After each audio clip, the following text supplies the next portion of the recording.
अखंडमंडलाकारं व्याप्तं येन चराचरं तत्पदं दर्शितं येन तस्मै श्रीगुरुवे नमः।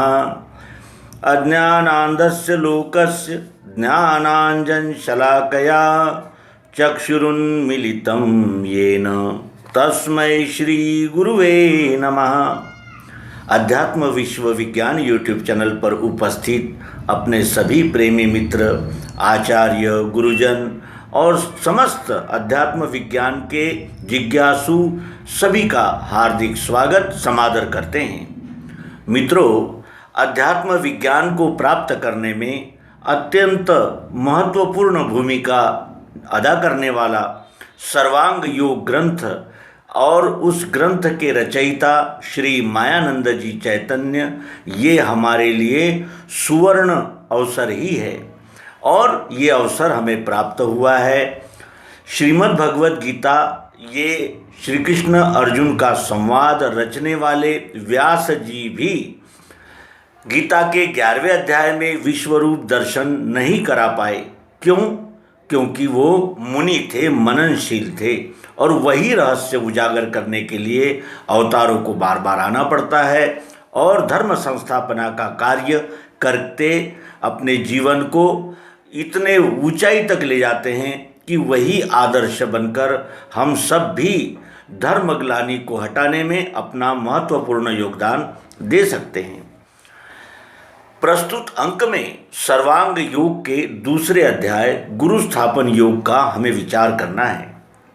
पहले अध्याय में मुमुक्षु ने कहा था कि मैंने श्रुति स्मृति शास्त्र पुराण सब कुछ पढ़ लिए, उनमें कहा हुआ कर्मकांड भी करके देखा, लेकिन हमें स्थायी शांति, स्थायी समाधान की प्राप्ति नहीं हुई। वेदों में कहे गए महावाक्य तत्त्वम असि का बोध हमें नहीं हुआ, क्योंकि हमें यथार्थ की आवश्यकता थी और यथार्थ के स्थान पर रोचक भयानक की हमें प्राप्ति हुई, जिससे हमारा समाधान होना ही असंभव था। और इसीलिए हम सद्गुरु के शरण में आए हैं, अपना संपूर्ण व्यष्टि अहंकार उनके चरणों में समर्पित करते हैं और यथार्थ जानकारी चाहते हैं, यथार्थ बोध चाहते हैं। यथार्थ कहते हैं जैसा है वैसा, जो है सो। और सद्गुरु ने उन्हें कहा था कि मैं तुम्हें सब कुछ सिद्धांत जो है वो प्रत्यक्ष यथार्थ प्रायोगिक पद्धति से दर्शित कराऊंगा। केवल तुम्हें अपने मन, बुद्धि, चित्त और अहंकार को एकाग्र और निर्मल करना है। और इस तरह वो शिष्य सद्गुरु के पास पहुंचा और तत्त्वम असि का रहस्योद्घाटन चाहता है। आगे यह प्रश्न मुमुक्षु का सुन के श्री गुरु कहें, लक्ष्य सिद्धांत का जो सो निश्चयार्थ स्वरूप के, यही विज्ञान की रीति साक्षात्कार स्वरूप का, इसी का बोध होने से दृढ़ निश्चय है मिले। जड़ चैतन्य की ग्रंथि छूटने का सुमार्ग ये, बता से अपने आगे रखना भूलना नहीं। फिर वे सूक्ष्म दृष्टि से देखना बोध के लिए, हिये में बोध होते ही मुक्ति है ब्रह्मजाल से। शिष्य का प्रश्न, मुमुक्षु का प्रश्न सुनकर सद्गुरु कहने लगे, मुमुक्षु किसे कहते हैं? जिसे मुक्ति की इच्छा है। मुक्ति किससे चाहिए उसे? पुनरपि जननम पुनरपि मरणम पुनरपि जननी जठरे शयनम, ये जो आवागमन का चक्र इस जीव के पीछे लगा हुआ है, और ये चक्र लगने का कारण ही यह है कि ये वासनाएं जो है वो आत्मा को जीव रूप धारण करने के लिए बाध्य करती है। और इस चक्र को तोड़ना तभी संभव होता है जब हम अपना वास्तविक स्वरूप जान लें। ये प्रश्न जब तत्त्वम असि का बोध शिष्य ने जानना चाहा, तो ये प्रश्न मुमुक्षु का सुन के श्री गुरु कहें, लक्ष्य सिद्धांत का जो सिद्धांत का लक्ष्य है, यानी सिद्धांत को प्रत्यक्ष प्रायोगिक पद्धति से आजमाया जाता है, उसे विज्ञान कहते हैं। लक्ष्य सिद्धांत का जो सो निश्चयार्थ स्वरूप के अपने स्वरूप का निश्चय होने के लिए सिद्धांत का लक्ष्य यानी सिद्धांत को प्रत्यक्ष प्रायोगिक पद्धति से जानना आवश्यक होता है। यही विज्ञान की रीति। और विज्ञान की रीति क्या है? विज्ञान पुस्तकों में लिखे हुए सूत्रों को प्रत्यक्ष प्रयोग द्वारा यह जिसे कहते हैं कि यथार्थ रूप से अपने सामने प्रकट कर लेता है, स्पष्ट कर लेता है। विज्ञान सुनी सुनाई बातों पर विश्वास नहीं करता। क्यों? क्योंकि ज्ञान ये विज्ञान के द्वारा जांचने पर ही मान्य किया जाता है। इसीलिए सद्गुरु कहते हैं कि यही विज्ञान की रीति साक्षात्कार स्वरूप का। विज्ञान की रीति का अवलंबन करने के बाद हमें अपने स्वरूप का साक्षात्कार होता है, हम अपने स्वरूप को जान सकते हैं। और इसी का बोध होने से दृढ़ निश्चय मिले। जब हम अपने स्वरूप को प्रत्यक्ष यथार्थ रीति से जान लेते हैं तब हमें दृढ़ निश्चय की प्राप्ति होती है। दृढ़ निश्चय बुद्धि को होता है।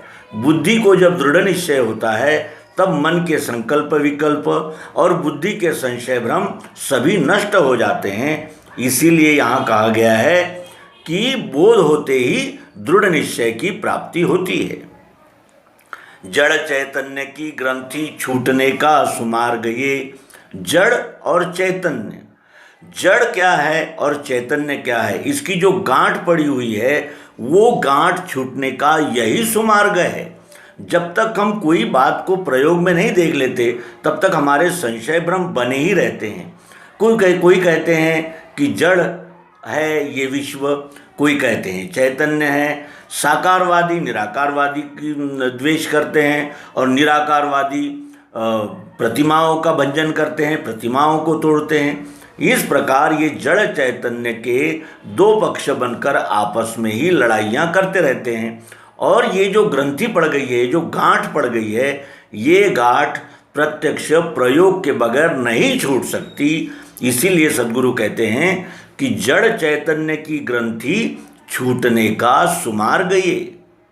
जड़ चैतन्य की ग्रंथि छूटने का एक ही सुमार्ग है और वो है विज्ञान।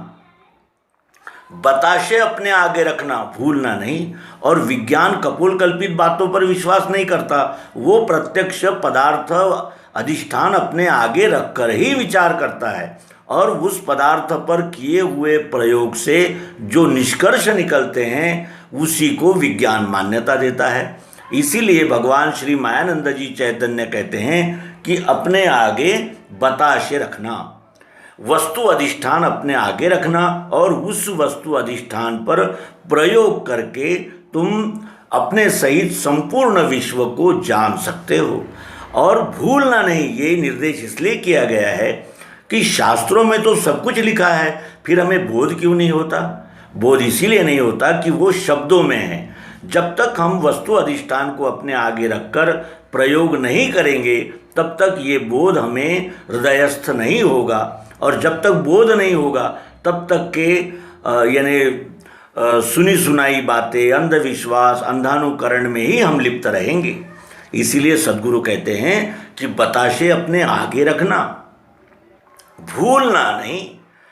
फिर वे सूक्ष्म दृष्टि से देखना बोध के लिए। और जब ये अधिष्ठान हम अपने आगे रखते हैं तो उसे सूक्ष्म दृष्टि से बोध के लिए देखना है, सूक्ष्म दृष्टि करना है। क्यों? क्योंकि स्थूल दृष्टि से हमें बाहरी यानी पदार्थ के बाहरी स्वरूप का आकलन होता है, लेकिन जब किसी पदार्थ को विश्लेषण की प्रायोगिक पद्धति से जानना होता है तो हमें अपनी दृष्टि को सूक्ष्म कर लेनी होती है। सूक्ष्म दृष्टि ही वस्तु का संपूर्ण स्वरूप जान पाती है। इसीलिए कहते हैं कि फिर वस्तु अधिष्ठान को आगे रखने के अनंतर वे सूक्ष्म दृष्टि से देखना बोध के लिए। और ये में बोध होते ही मुक्ति है ब्रह्मजाल से। जब हमारे हृदय में बोध हो जाते हैं तब हमारे सभी ब्रह्मजाल नष्ट हो जाते हैं। और ये क्या है? ये कहते हैं अंतःकरण को। हमारे बाह्यकरण है कान, नाक, आँख, जीभ, त्वचा। और अंतःकरण क्या है? मन, बुद्धि, चित्त और अहंकार। सूक्ष्म को जानने के लिए सूक्ष्म साधनों का आधार लेना होता है।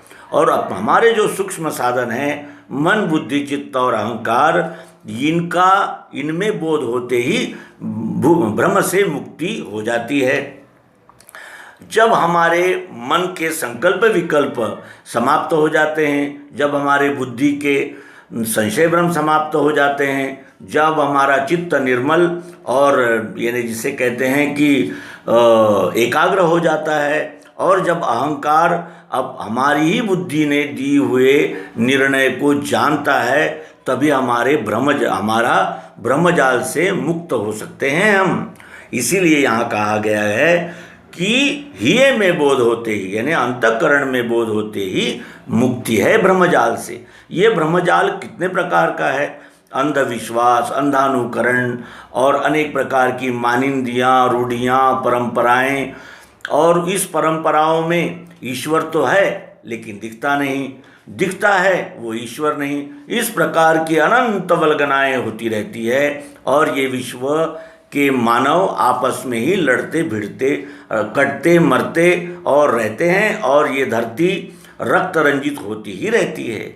ये जड़ चैतन्य का, साकार निराकार का, सगुण निर्गुण का निर्णय अधिष्ठान को आगे रखकर प्रयोग द्वारा सिद्ध हुए सिद्धांत से ही हो सकता है।